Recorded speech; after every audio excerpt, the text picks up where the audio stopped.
Olá, você está ouvindo o Pudim, o podcast unificado de diálogos multidisciplinares da UTF-PR. O Pudim de hoje estará servido à mesa das professoras Vitória Perpétuo Bruno e Maria Carolina Gonçalves, para um minicurso sobre a mulher e o Islã, o feminismo das pioneiras até a atualidade. O minicurso é promovido pela UFPR.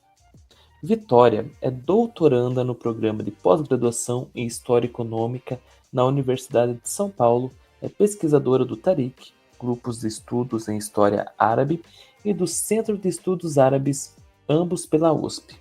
Atua como assistente editorial da revista Malala e Revista Internacional de Estudos sobre o Oriente Médio e Mundo Muçulmano.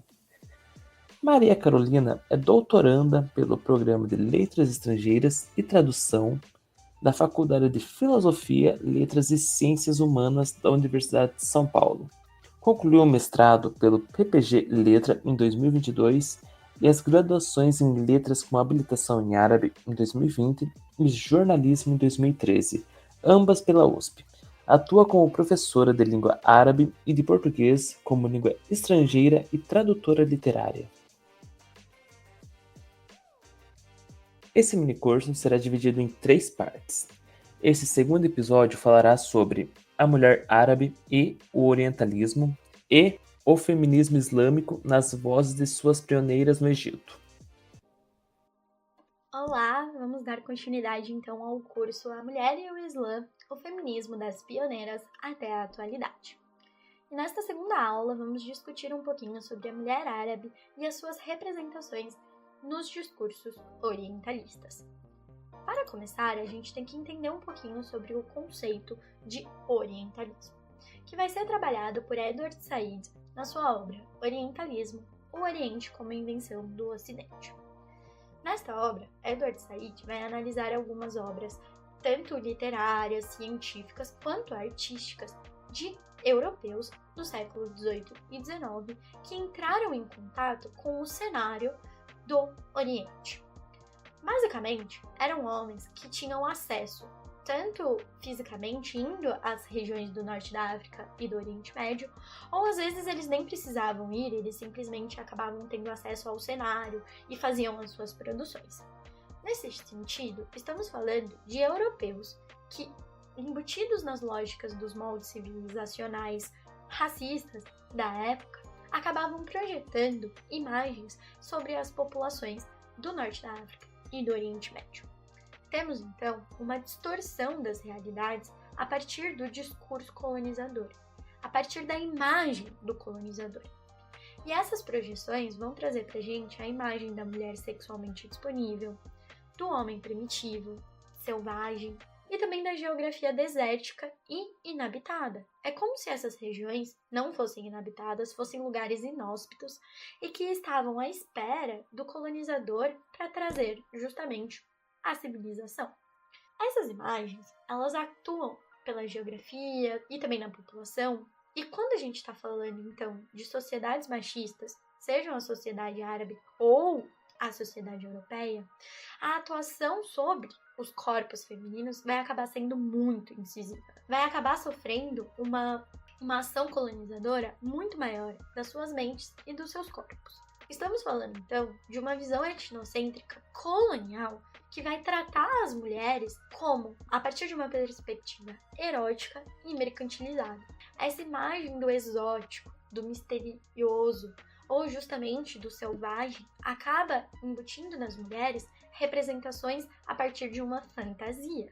A maior fantasia e mais conhecida aqui no mundo ocidental é a fantasia do harém. E quando eu falo harém, eu tenho certeza que algumas imagens acabam aparecendo na nossa cabeça. Nós somos embutidos de imagens orientalistas a partir de obras ou até mesmo do discurso da mídia, e o harém não foge disso. Tenho certeza que vocês já ouviram comentários parecidos falando sobre a vontade de viajar para o Egito e conhecer as dançarinas de dança do ventre, ou até mesmo dos sheikhs que nas Arábias possuem os seus haréns, ou dos homens que são fundamentalistas religiosos islâmicos e que colocam fim à sua vida pela promessa de receber as virgens no céu.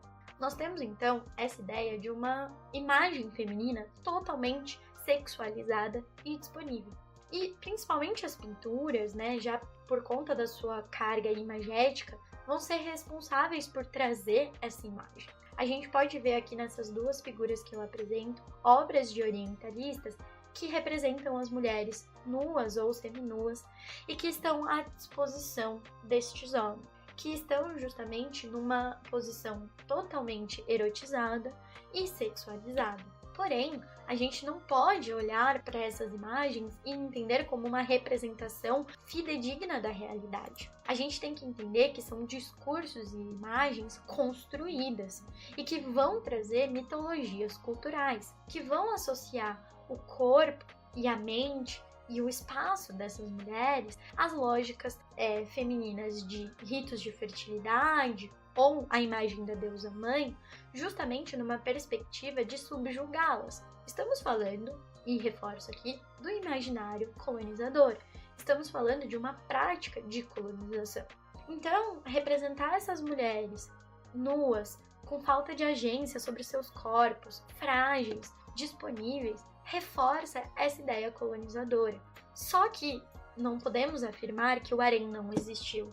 O que não existiu foi o harém representado nas imagens e também nos discursos. Mas o harém enquanto espaço foi uma realidade. E aqui eu vou usar o trabalho da Marcia Dib para justamente conceitualizar e entendermos o que seria este harém. Peço licença para fazer a citação. O harém, que desperta tanta curiosidade, nada mais é do que o espaço reservado à vida íntima, familiar, seja num palácio ou numa casa comum. É o local de convivência da família e dos parentes próximos, além de parte da criadagem. Outras pessoas não podem entrar.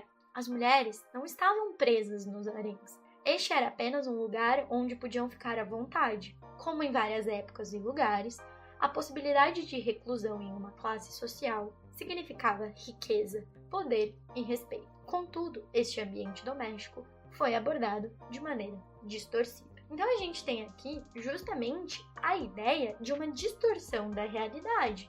E essa distorção é fruto justamente da impossibilidade do homem europeu de acessar esses espaços. Se eram espaços íntimos reservados para a vida familiar, não faria sentido os homens estrangeiros, colonizadores, acessarem.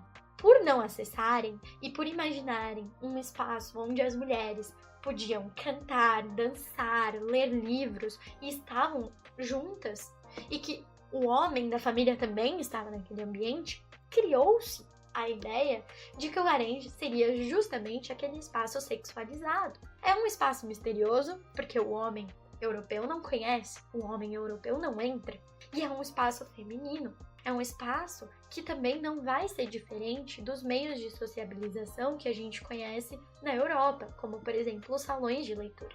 Os haréns eram, então, nada mais do que um meio de sociabilização. Nós temos, então, esse espaço doméstico que não cabia a entrada de homens estrangeiros, mas que, infelizmente, vai sofrer a ação colonizadora, a ação machista, a ideia de aflorar imagens dessas mulheres, e que essas imagens vão ser reproduzidas na Europa durante muitos séculos, até os dias de hoje. Vou citar aqui também o trabalho da Fátima Mernissi, que vai trazer o harém justamente como essa instituição familiar, como essa fronteira, que vai separar o sagrado do profano, o familiar do público. A gente tem uma ideia aqui justamente da delimitação e uma ideia de que aquele espaço é um espaço sagrado, é um espaço de sociabilização, é um espaço de liberdade onde as regras sociais são flexíveis. A gente tem, então, uma flexibilidade justamente pela ausência dos homens. E eu reforço, numa sociedade hierarquizada sobre as estruturas do machismo, é importante esses espaços de sociabilização feminina. Porém, reforço, pela impossibilidade do homem europeu, colonizador, de acessar esses espaços, a gente vai ter, então, o imaginário sendo alimentado. E esse imaginário vai criar, vai reforçar essas ideias, que, mais uma vez, são ideias que atingiam os homens, a geografia dos espaços do norte da África e do Oriente Médio, mas que, por conta da misoginia, vai reforçar o colonialismo, essas ideias coloniais. Então a gente vai ter aqui um elemento basilar da própria estrutura colonial e que vai acabar trazendo justamente essa corrupção dos costumes, essa imagem deturpada e uma associação com práticas moralmente questionáveis, já que estamos falando então de padrões civilizacionais inferiores ao padrão europeu. Então a gente acaba tendo dessa forma a imagem de uma dualidade dessa mulher árabe. A mulher árabe vai ser vista por dois polos que, diferente do que pode se imaginar, não se distanciam, mas se complementam. E o que eu tô querendo dizer aqui? Eu tô querendo dizer que, por um lado, a gente vai ter a mulher como um símbolo sexual. Um símbolo sexual que vai ser representado pelas dançarinas de dança do ventre. Eu citei mais cedo alguns exemplos orientalistas sobre esse discurso. Essa mulher, essa dançarina que está sexualmente disponível, que coloca o seu corpo, que dança para encantar os homens, vai ser vista como um símbolo de empoderamento a partir da apropriação pelo movimento feminista norte-americano dos anos 70. Não é difícil encontrarmos escolas de dança do ventre, professoras de dança do ventre, que reforçam a ideia de que a dança do ventre é uma dança sensual, que é uma dança feminina, que liga o corpo da mulher justamente com essas questões da feminilidade, da fertilidade, ou até mesmo que instrumentaliza a dança do ventre para conquistar homens. Nós temos então uma associação com uma libertação do corpo, uma libertação sexual, mas que só pode ser vista com bons olhos se feita pela mulher ocidental. Enquanto a mulher árabe que está dançando, que está colocando o seu corpo à mostra através da prática, por exemplo, da dança do ventre, é vista com maus olhos. É vista como uma mulher que está sexualmente disponível. Por outro lado, a gente vai ter um discurso da opressão do Islã. A mulher muçulmana que vai ser oprimida pelos seus conterrâneos, pelos seus maridos, pelos seus pais, por outros muçulmanos. Que também reforça a ideia de que o homem muçulmano é um homem selvagem, um homem bruto, um homem atrasado. E este homem atrasado, este homem selvagem, vai oprimir a sua mulher. E vai oprimir a sua mulher principalmente através da imagem do véu, mas que acaba oprimindo de forma tão totalizante que essa mulher não toma consciência da sua opressão. E essa consciência vai vir a partir da atuação da mulher branca.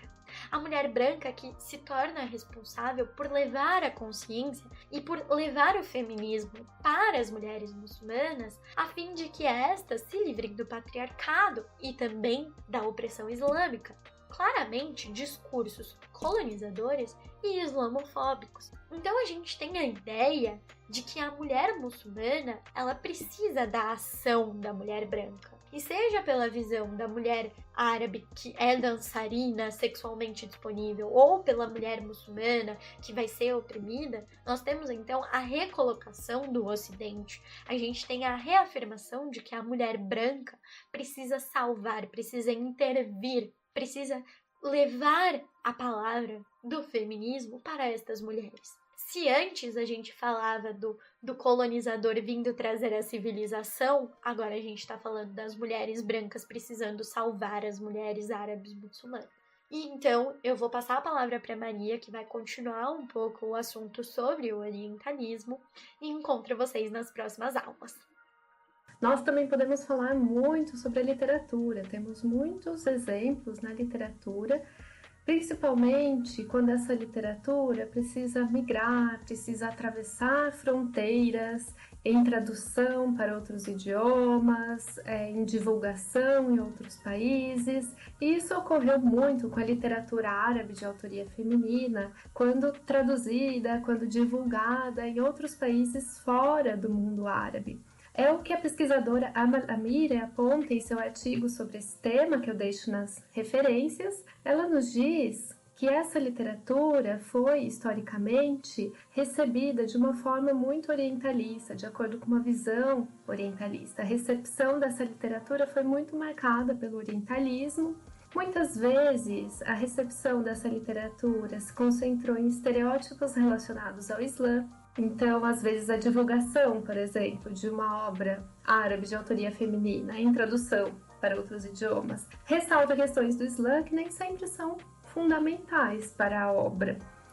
Muitas vezes há destaque aquilo que é considerado, entre aspas, exótico, ou destaque elementos como o véu e o harém em obras que não têm o véu islâmico e o harém como questões principais. Essas escritoras ou suas protagonistas muitas vezes são vistas como mulheres misteriosas. As autoras árabes muitas vezes são divulgadas como mulheres oprimidas por suas sociedades árabes, islâmicas, ou, por outro lado, mulheres que ousaram escrever, como se o grande feito dessas escritoras fosse a escrita, apesar de toda a opressão, como se o grande feito não fosse a literatura que elas escreveram, como se o grande feito fosse escrever apesar da opressão.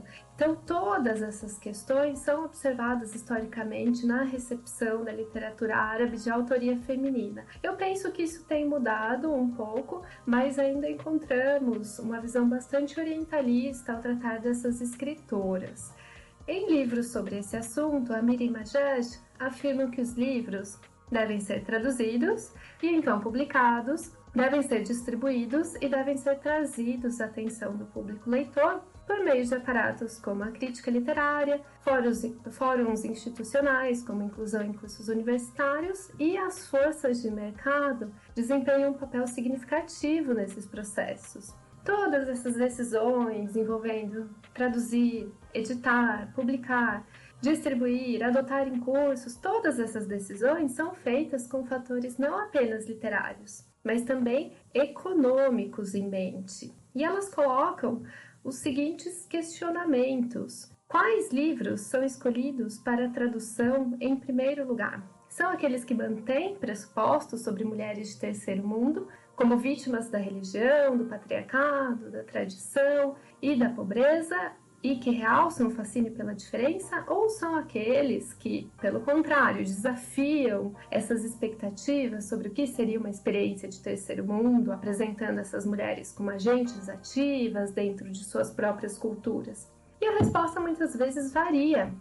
A resposta muitas vezes depende da análise de mercado que é feita por cada uma das editoras. E essa análise, por sua vez, é baseada em projeções de uma série de fatores, incluindo apelo popular, uso em sala de aula e assim por diante. Então, no mercado editorial, há uma série de decisões que precisam ser tomadas para a publicação de um único livro. E todas essas decisões vão envolver muitos fatores, muitas questões. E essas autoras, nesse livro sobre recepção de escritoras, elas comentam algumas capas de livros, elas comentam como a parte externa dos livros diz muito sobre como esse livro está sendo divulgado, como é a recepção dessa escritora. Nós poderíamos fazer um estudo apenas sobre capas de livros, porque elas nos trazem, capas e a parte externa do livro como um todo, esses elementos nos trazem muitas informações sobre como essas escritoras, essas obras estão sendo divulgadas. Aqui temos um exemplo da jordaniano-britânica Fadia Fakir. Esse romance chamado Nissanit é um romance sobre o conflito em território palestino. Essa é a linha principal do romance. É uma ficção, mas tem como palco o território palestino. E aqui nós vemos uma capa que não dialoga exatamente com isso. Nós temos aqui a questão do véu islâmico, nós falamos sobre isso na aula 1, sobre a questão do véu islâmico e como isso ainda desperta interesse, desperta curiosidade, desperta debates. E essa editora escolheu justamente o véu islâmico para destacar na capa. E se nós lemos essas letras pequenas aqui na divulgação do livro, nós percebemos que a imagem da capa sequer dialoga com o que está escrito aqui, que diz que a autora cumpriu uma tarefa praticamente impossível, que é ver o conflito árabe-israelense como um todo. Então a imagem da mulher sequer dialoga com o que está escrito, ela fica bastante deslocada. Esse é um exemplo que as autoras trazem no livro. Outro exemplo que elas trazem é dessa escritora egípcia, Alifa Rifat, que será mencionada na aula 4 também. Esse livro, Visão Distante de um Minarete, é uma coleção de contos. E aqui as autoras falam principalmente da forma como isso está sendo divulgado, essa coleção de contos. Tem um quê de mistério, dizem que esse livro permite acessar um mundo das mulheres que é desconhecido. Então, novamente, temos aquele fascínio pelo harém que a Vitória mencionou. Aquilo que é desconhecido vai gerar curiosidade, vai gerar fascínio. E aqui a editora está trabalhando com essas ideias para divulgar o livro, nessa parte escrita aqui sobre o conteúdo do livro. E o livro é muito mais do que isso, traz muitas questões da sociedade, das mulheres muçulmanas e sociedade, suas relações com as pessoas, traz muito mais do que isso. E o livro aqui está divulgando com esses dizeres um tanto orientalistas. Outro exemplo que aparece nesse livro, de Amiri Majaj, é essa tradução da Hanan Al-Sheikh, uma escritora libanesa residente na Inglaterra. Então, essa tradução também ressalta vários estereótipos. Temos o véu, uma mulher muçulmana com o véu, temos apenas uma parte do rosto dela sendo mostrada. E aqui o livro nos diz que a escritora Hanan Al-Sheikh foi aonde poucos autores conseguiram chegar, a esse mundo das mulheres. Temos destaque aqui a questões do harém também. Toda essa questão do mistério do harém está sendo ressaltada aqui na parte externa do livro. Esse livro tem também outra edição que foi publicada. Aqui também temos várias questões que podemos comentar, como essa mulher atrás de uma cortina que nos provoca uma certa curiosidade, existe um mistério em torno dessa mulher, o que é essa mulher atrás dessa cortina. E as palavras que nós vemos aqui destacam também questões como harém, a sexualidade, temos várias palavras aí relacionadas à sexualidade, temos mulheres oprimidas. Então aí temos várias questões sendo ressaltadas, vários estereótipos sendo ressaltados já na parte externa do livro. E aqui eu gostaria de chamar a atenção também para a tradução do livro. Nesta e na edição anterior que nós vimos, nós temos um título que poderia ser traduzido para o português como Mulheres de Areia e Mirra. E este não é o título em árabe. O título em árabe é Almiska.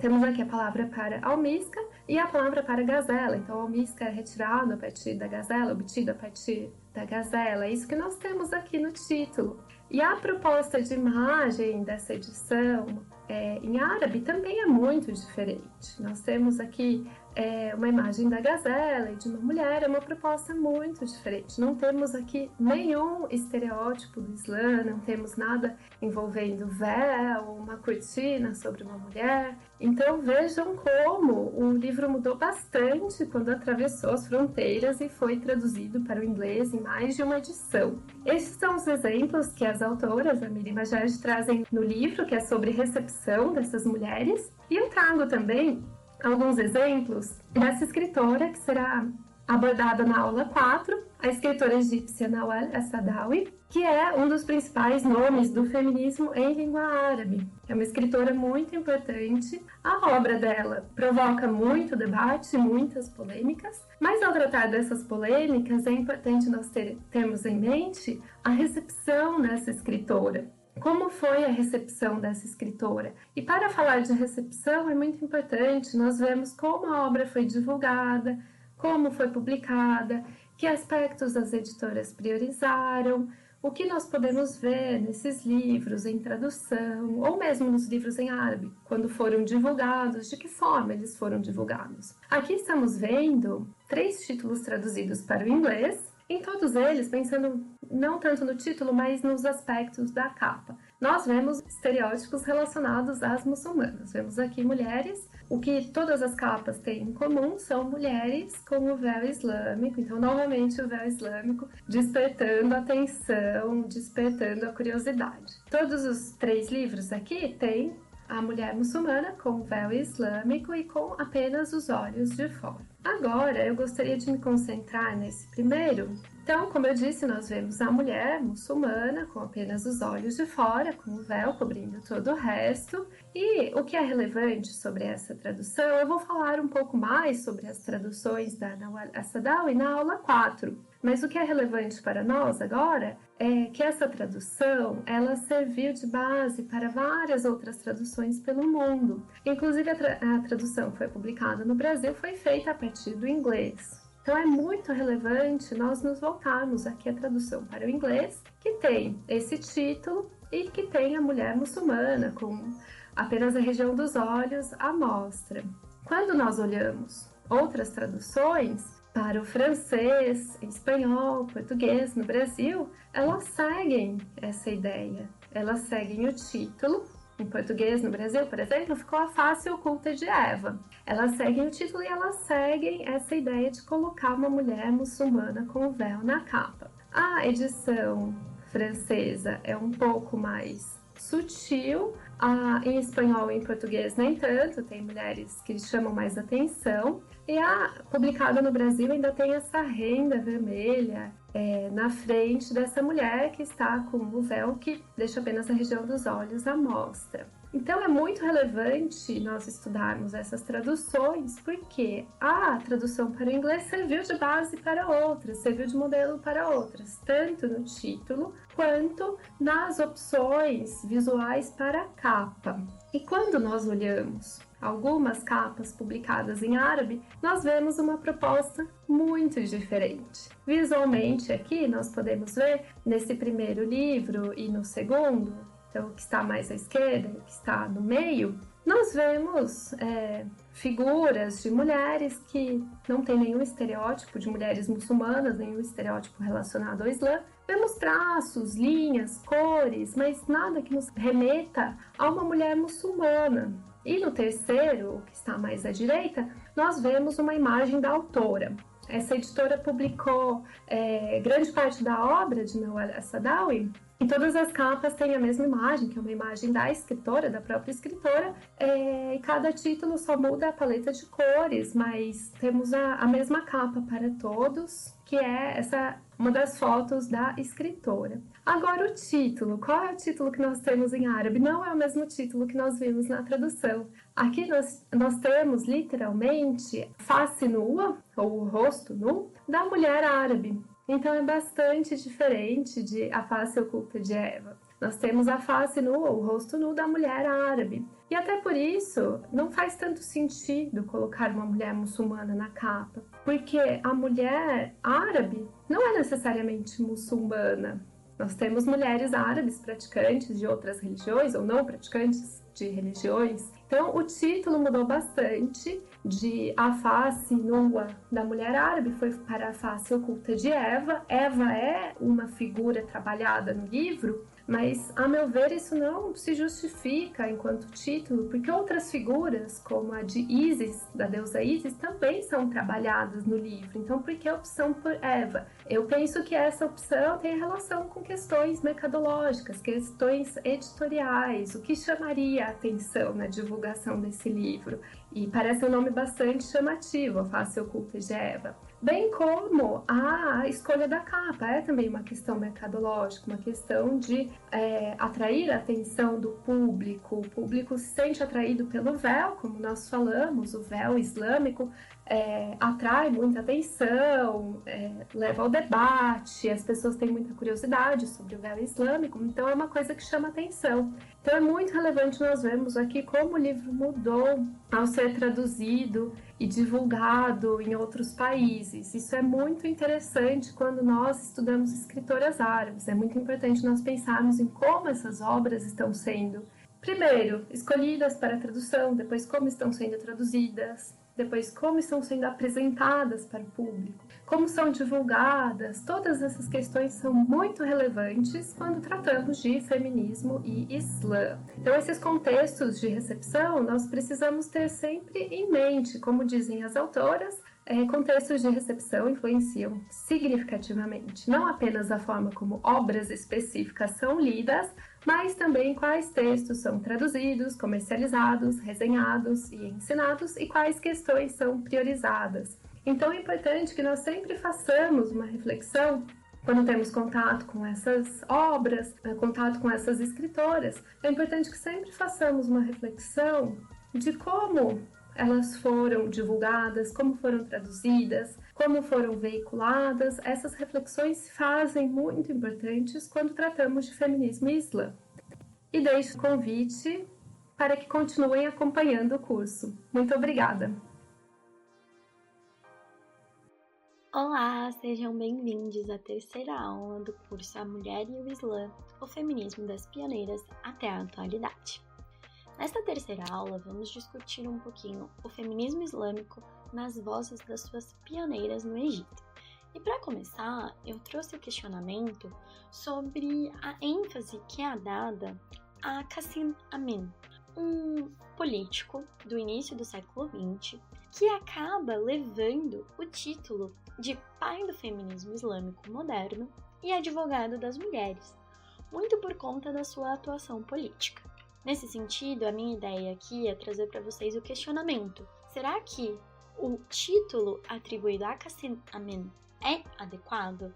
Nesse sentido, eu queria trazer para vocês a obra dele, The Liberation of Women and New Woman, e para trabalhar um pouquinho sobre essa ideia que o Qasim Amin defendia.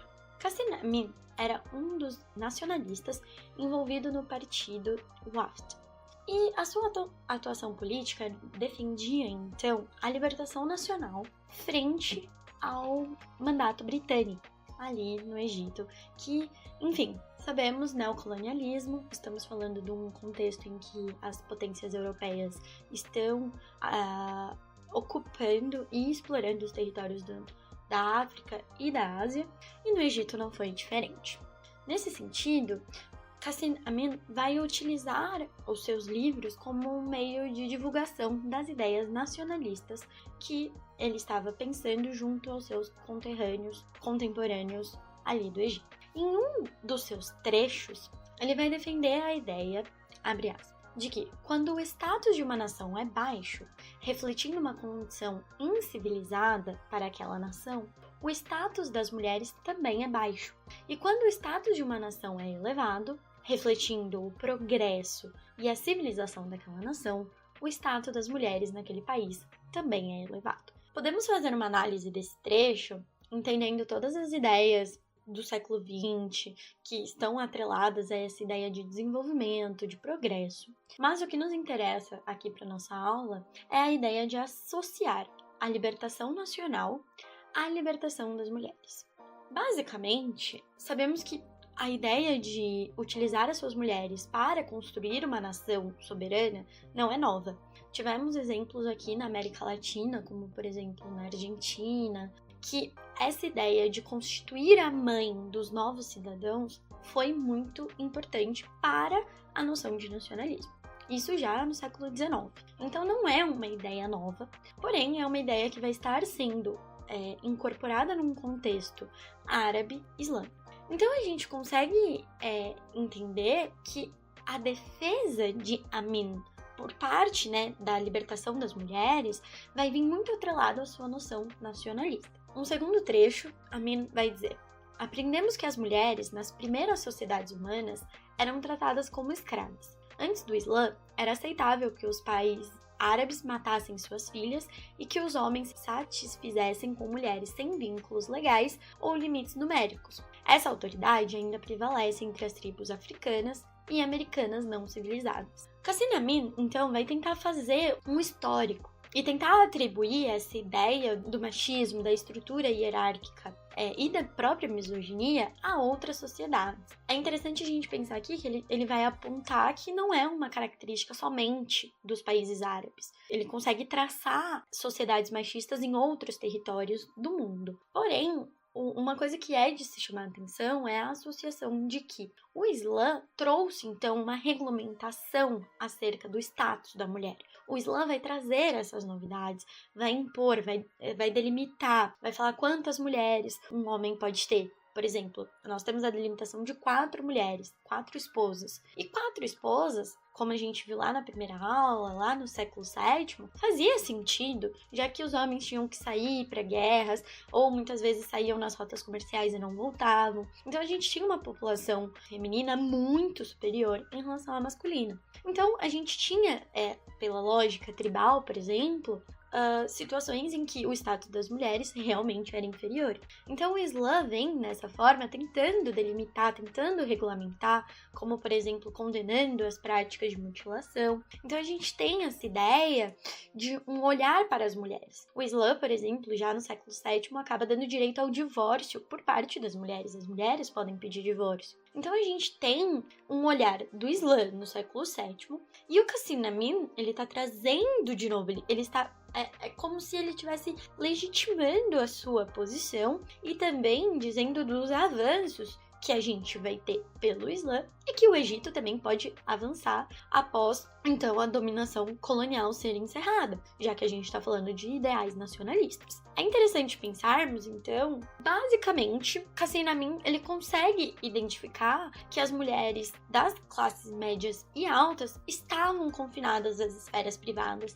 Ele vai ter uma noção de uma distinção de classe. É como se classes médias e altas estivessem reclusas nos seus ambientes domésticos, que não tinham, então, um contato com o mundo exterior. Então, as normas de recato, essa ideia de domesticação, estava muito mais presente nessas mulheres, enquanto as mulheres de camadas mais baixas da sociedade, elas tinham um contato com o mundo simplesmente porque elas precisavam trabalhar, elas precisavam estar nas ruas para justamente enfrentar a desigualdade social. Estamos falando, então, não só da presença dessas mulheres nas ruas e no trabalho, mas também as próprias roupas que as mulheres utilizavam, os próprios diálogos que elas tinham, interação com outros homens. Então a gente tem toda uma análise que o próprio Amin vai fazer dessa distinção de classe e como isso atinge as mulheres das diferentes camadas sociais. É interessante a gente pensar que, por mais que ele esteja falando que as mulheres de classe média e alta estavam reclusas e as de classe baixa estavam circulando, isso não quer dizer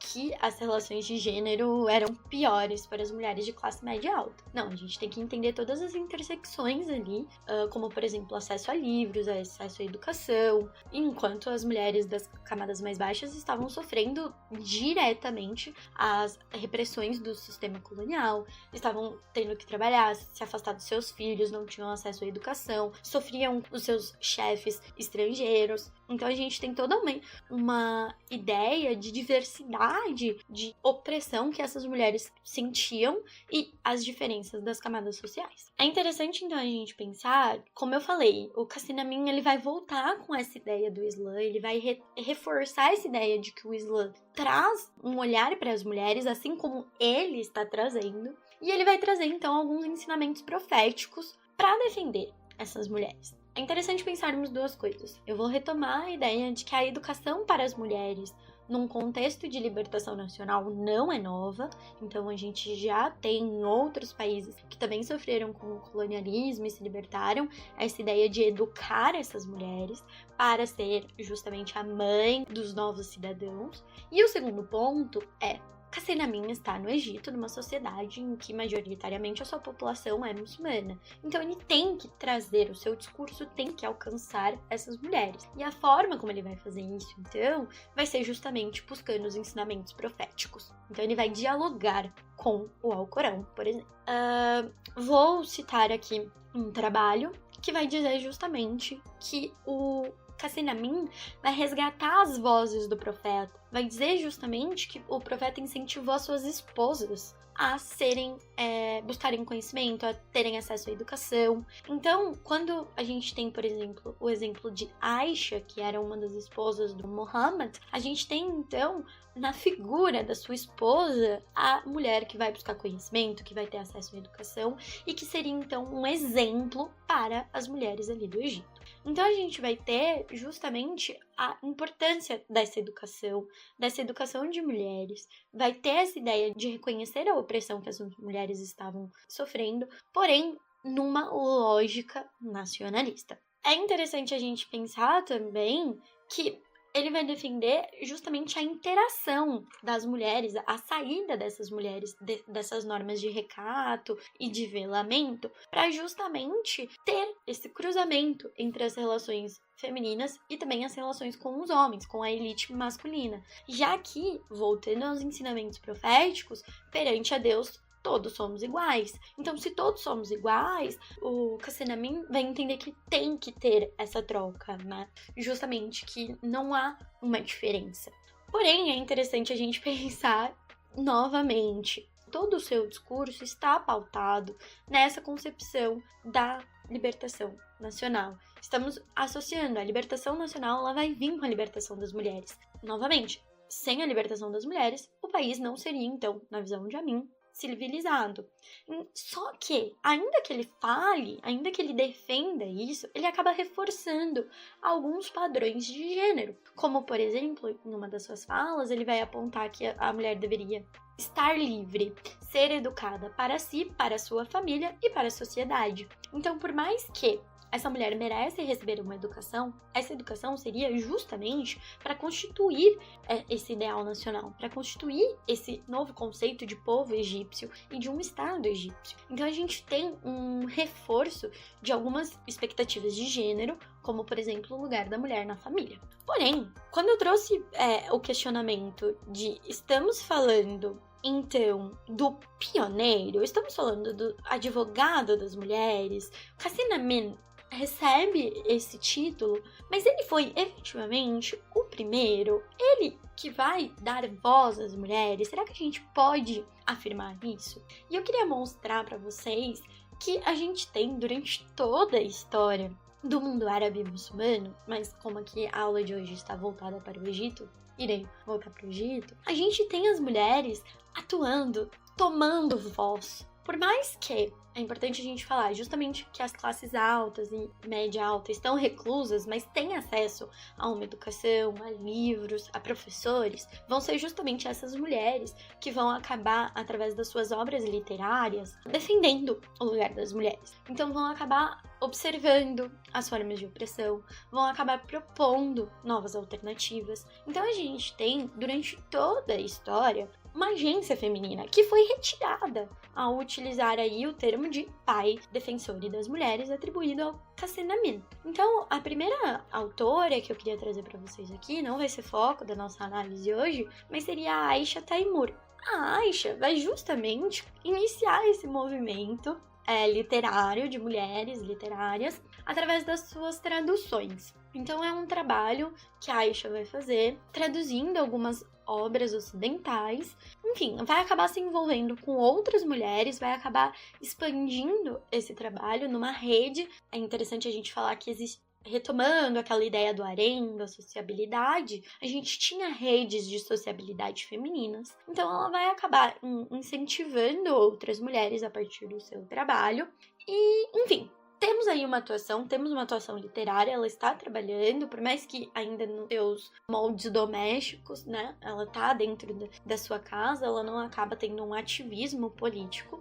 Porém, é interessante pensarmos que a próxima geração de mulheres que vão acabar se envolvendo na defesa da libertação das mulheres vão acabar atribuindo a Aisha Taimur uma ideia de como se o trabalho dela invocasse um sentimentalismo feminino. Então vai acabar caindo no discurso da escrita feminina, vai acabar caindo numa ideia de reprodução de moldes masculinos, como, por exemplo, a Aisha vai traduzir novelas ocidentais, novelas que algumas dessas foram escritas por homens. Então a gente tem uma crítica do movimento feminista que vai se constituir nos anos seguintes a justamente essa atuação, uma atuação que vai ser vista então como tímida, como uma ideia de imitação, como uma ideia de um sentimentalismo.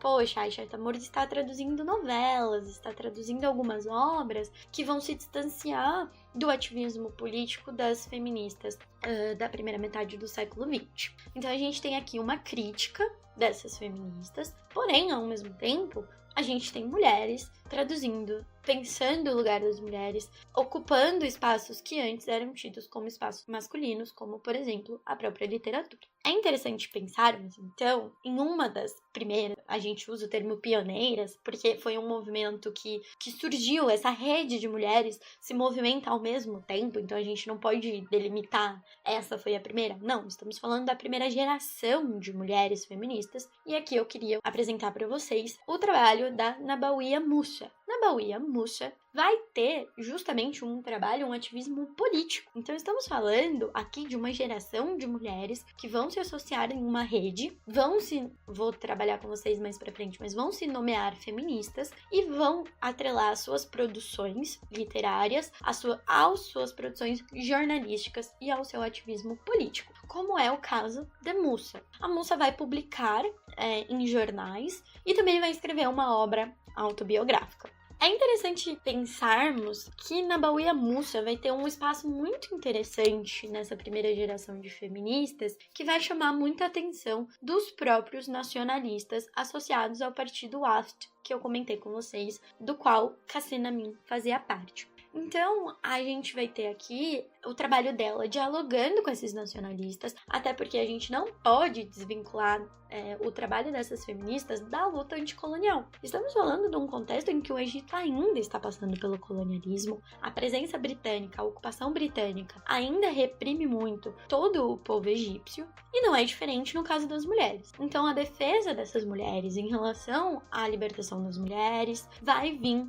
em relação à libertação do Estado também. Um dos escritores nacionalistas ali da primeira metade do século XX vai escrever justamente sobre a Nabawiya Musa e vai dizer: testemunhamos o sucesso da senhorita Nabawiya Musa como a primeira jovem a obter seu certificado de ensino médio, embora Dunlop, o conselheiro britânico do Ministério da Educação, tenha colocado muitos obstáculos em seu caminho. Então a gente tem a Nabawiya Musa chamando a atenção justamente pela sua luta ao acesso à educação das mulheres. Nabawiya vai ser então a primeira mulher a se formar no ensino médio, mas também durante a sua vida política vai vai fundar a primeira escola de mulheres no Egito. Um dos trechos da sua obra autobiográfica, Nabawiya Musa vai justamente fazer aquela relação mais ou menos que o Hassan Amin fazia, justamente da libertação das mulheres com a libertação do Estado egípcio. Então eu vou citar aqui um dos trechos da sua obra autobiográfica. Fomos criados, eu e meu irmão, com honestidade e força de vontade. No entanto, esse tipo de educação não é adequado em países coloniais, cujo povo está acostumado a ser escravizado. O patrão desprezava e insultava seus subordinados, com ou sem motivo.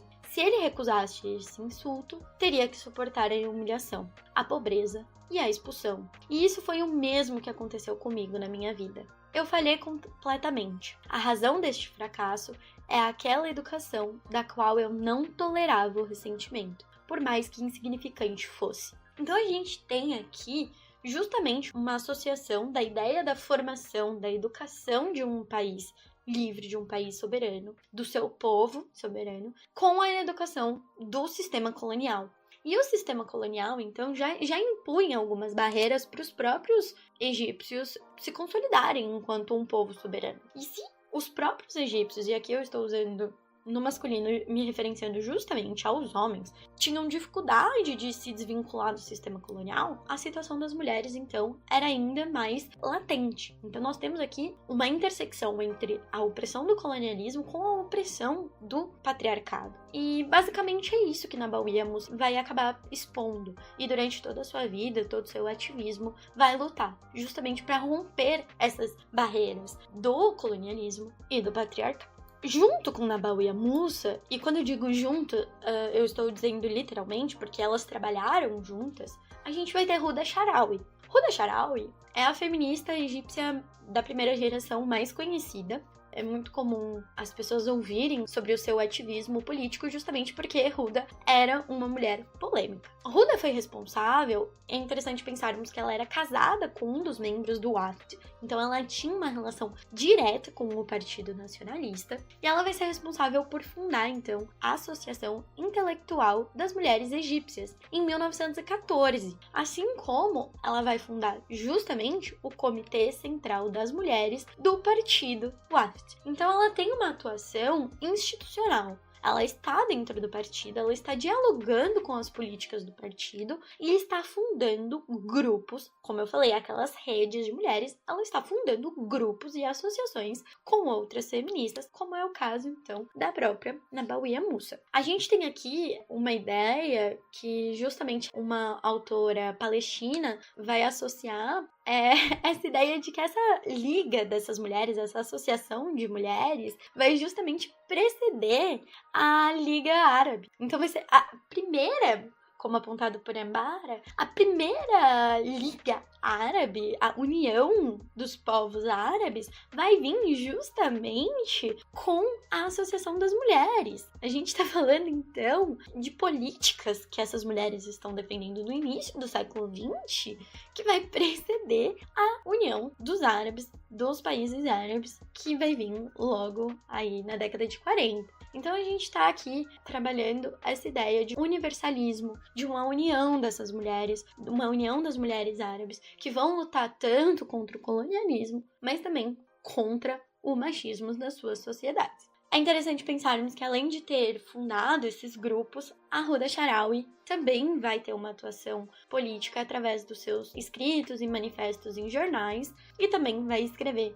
um livro de memórias, assim como a Nabawiya. Então, justamente dentre as defesas de Huda Sha'rawi, vai estar então a luta pela garantia da educação, a reforma no casamento, nos moldes que o casamento era imposto, o sufrágio feminino, justamente é a União Feminista Egípcia em 1923 que vai trazer esta ideia de o sufrágio feminino tem que existir, e vai ser até interessante porque ela vai se opor ao WAFD nesse sentido. O WAFD precisa lutar por isso, então ela vai acabar impondo. E também a Huda Sha'rawi vai levantar a bandeira do direito ao desvelamento, ou seja, o direito da mulher muçulmana de não usar o véu. É interessante até, quando eu digo que Huda Sha'rawi é polêmica, é porque Huda Sha'rawi vai em uma visita a Roma, junto com a sua protegida, junto com uma outra mulher, em 1923. E quando Huda volta, quando ela chega no Egito de novo, ela desce e, ao descer, então Huda já tem um ativismo, já chama a atenção da própria imprensa. Ao descer, Huda, junto com então a sua protegida, vai retirar o véu islâmico e vai se desvelar. Então, a sua luta pelo direito ao desvelamento vai vir em um ato público, vai vir num ato polêmico. Ela vai chamar a atenção, os holofortes vão chegar até ela, justamente pela sua defesa da emancipação feminina, com essa oposição aí a ideia do véu, essa ideia de esconder a mulher. É interessante pensarmos que, por mais que Huda tenha defendido o desvelamento, tenha retirado o véu, ela ainda continua sendo uma mulher muçulmana. Ela vai simplesmente apontar a simbologia do véu nesse contexto. É interessante a gente apontar que a Huda Sha'rawi, como eu falei, ela era casada com um dos membros do partido, ela vai vir de uma classe de elite, então a gente tem uma associação, uma aproximação da Huda Sha'rawi com os padrões ocidentais. Essa aproximação vai ser vista em vários momentos da sua carreira e do seu ativismo, em especial um dos momentos ali em que ela vai ser responsável por organizar a marcha de protesto a favor da revolta nacionalista de 1919. E o London Times, o jornal, vai escrever sobre essa movimentação, sobre essa organização dessas mulheres. E vai ficar evidente, então, esse distanciamento da Huda e da elite, né, das mulheres de elite, com as classes mais baixas. Então, descendo, eu vou citar a descrição do London Times, descendo em um grande corpo para as ruas, aquelas das classes mais respeitáveis, ainda veladas e envoltas em suas largas capas pretas, enquanto as cortesãs dos bairros mais baixos da cidade, que também foram afetadas, se divertiam sem o véu e vestidas com roupas menos discretas. Então, como eu falei anteriormente, são as mulheres das classes altas que vão estar reservadas a esses espaços domésticos,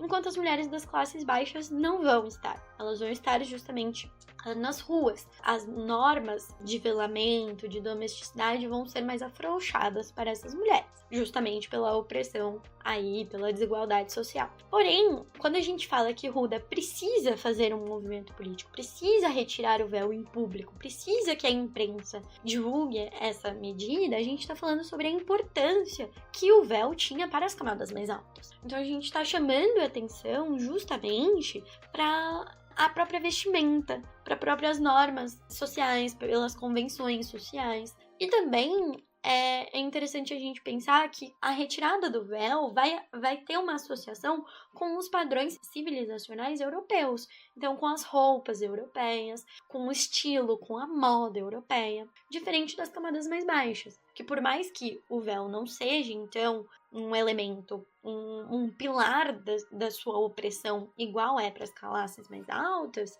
elas não vão estar se associando a padrões ocidentais. Elas vão estar com suas roupas, como diz o London Times, menos discretas, mas que não tem, então, essa relação com os países europeus. É justamente uma diferença. Tem uma ideia de o que é ser egípcio. E uma defesa, então, aqui da Ruda Sharawi de ser egípcio, de ter a libertação nacional, mas de seguir os padrões ocidentais. Nesse sentido, acho que seria interessante a gente citar o trabalho da Leila Ahmed, que é um trabalho muito interessante. Vocês vão ver que daqui pra frente vai ter algumas citações sobre esse trabalho. E eu quero trazer para a ideia da Leila de que, por mais que o ativismo literário e institucional, então as publicações nos jornais, os livros de memória, mas também as fundações, as organizações, estejam restritos ali a mulheres de classe média e alta, a gente tem um envolvimento das camadas mais baixas na luta anticolonial. Não é como se essas mulheres, muitas das suas vezes mulheres trabalhadoras, não estivessem envolvidas nas lutas, não estivessem manifestando seu repúdio, a sua vontade de se livrar do domínio colonial. E aqui é um ponto, né? A Leila Ahmed vai falar justamente. As camponesas pareciam tão ativas quanto os homens, destruindo linhas férreas, destruindo linhas telegráficas, pilhando e incendiando o campo. Mesmo as alunas se manifestaram e enviaram telegramas de protesto ao primeiro-ministro, e foram supostamente mais violentas do que os meninos. Algumas das professoras inglesas, aparentemente sendo submetidas a momentos extremamente desagradáveis por seus alunos, amotinados. Então a gente tem justamente essa ideia de uma revolta, né? Mulheres foram baleadas e mortas, junto com os homens, quando soldados britânicos abriram fogo para controlar a rebelião em Kaf el-Shar, em Embaba, e no Fayum, em 15 de março de 1919, e mais foram mortas nas províncias e no Cairo durante as semanas seguintes. Então a gente tem a ideia de uma mobilização, essa ideia de amotinados, de um motim, justamente. E esse motim contra o domínio colonial não vai vir só dos homens, e nem só da elite, que está escrevendo manifestos, que está escrevendo livros.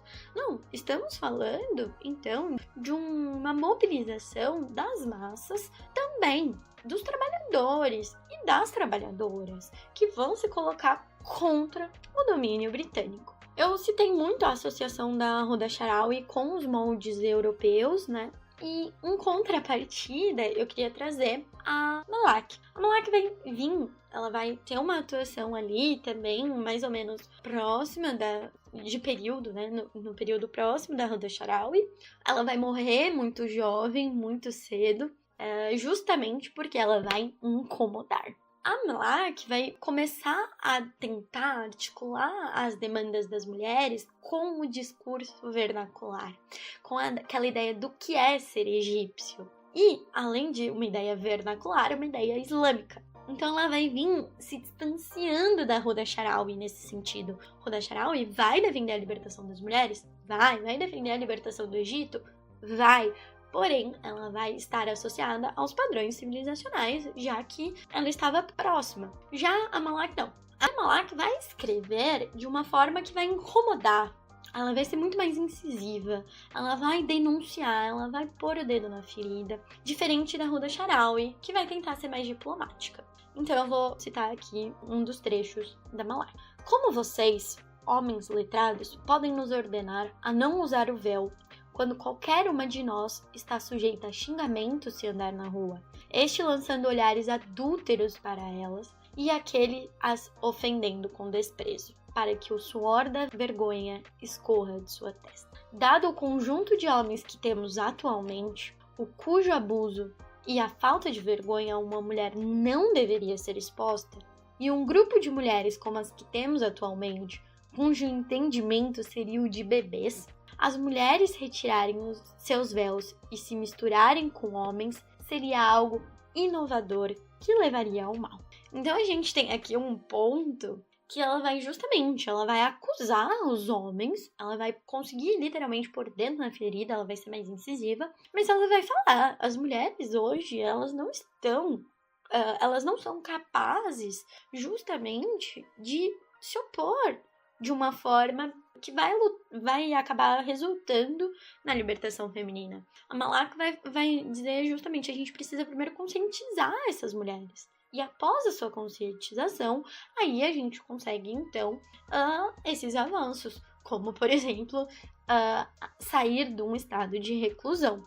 Ainda, citando a Malak, ela vai dizer justamente, vocês, homens, devem dar às mulheres uma verdadeira educação e elevá-las profundamente. Corrigir como as pessoas são educadas e melhorar o seu caráter moral, de modo que a nação, como um todo, seja bem educada.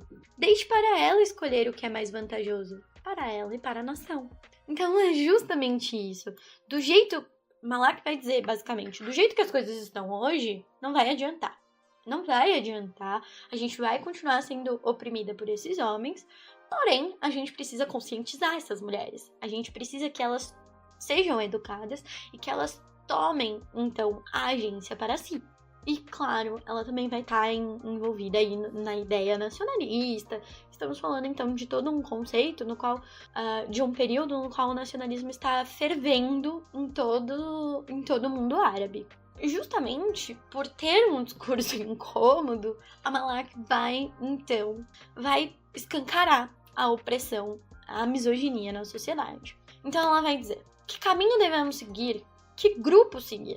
A maioria de nós, mulheres, continuamos oprimidas pela injustiça do homem, que, em seu despotismo, nos comanda e nos proíbe, de forma que agora não podemos ter opinião sobre nós mesmas. Se ele nos manda velar, nós nos velamos. E se ele agora exige que nos desvelamos, nós nos revelamos.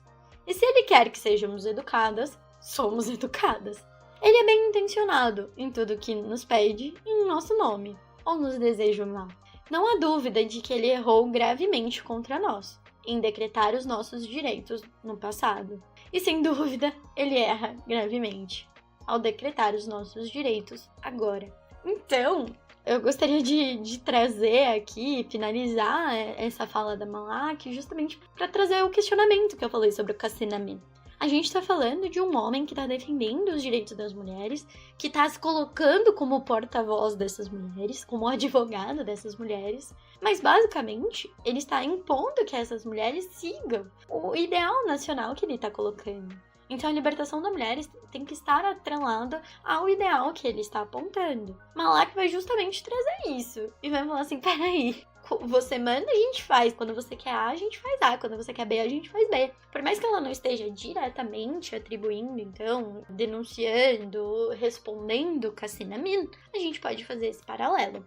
A gente pode fazer um paralelo, então, com essa questão da opressão, com essa questão de como o movimento nacionalista, o partido do Wafd, se coloca para essas mulheres, como que ele defende a pauta das mulheres. E a gente tem aqui, então, essa ideia de denúncia, de pôr o dedo na ferida. A Malak vai ser muito mais incômoda, ela não vai ser tão diplomática quanto a Huda Sharawi. Bom, e como eu mostrei para vocês, a gente tá vendo aqui que as posições elas podem divergir.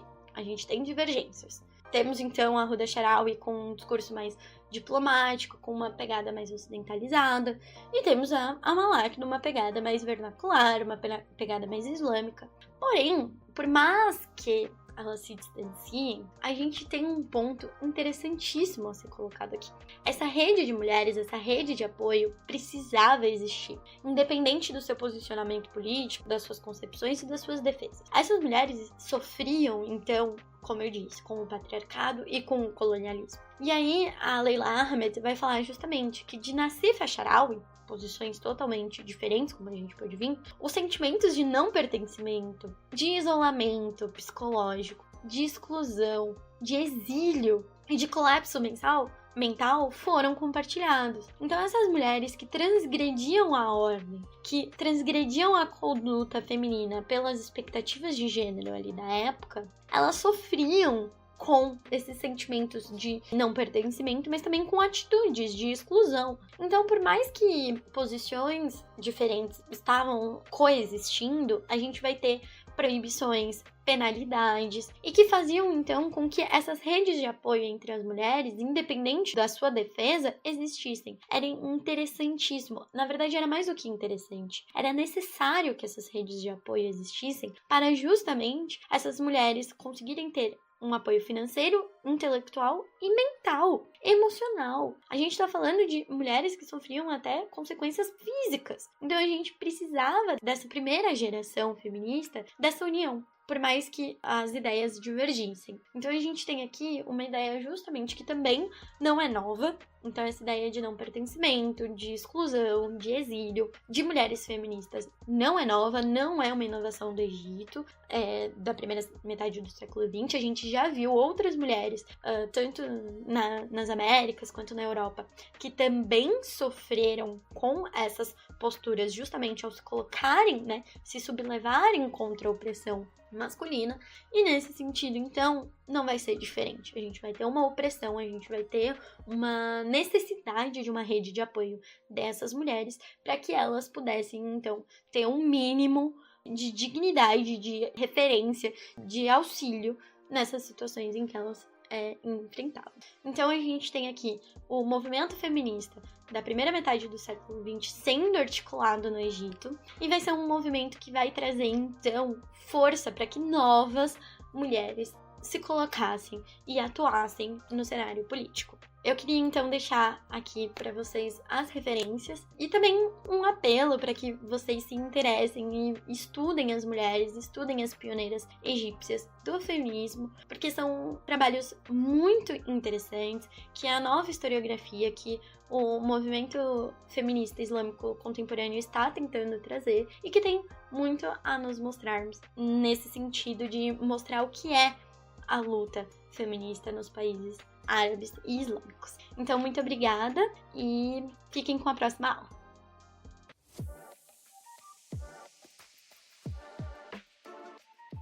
Esse foi o episódio do Pudim, o podcast unificado de diálogos multidisciplinares, um projeto de extensão da UTF-PR, editado por Lucas Nogueira Jorge. Músicas utilizadas: Hot Pepper, de Alex Productions, e Lucy Dreaming, de F-Sentin e ESP. Todas as músicas estão disponíveis em Freestock Music. Para saber mais informações sobre o projeto desse podcast, visite nosso site pudim.cp.utfpr.edu.br. Até a próxima!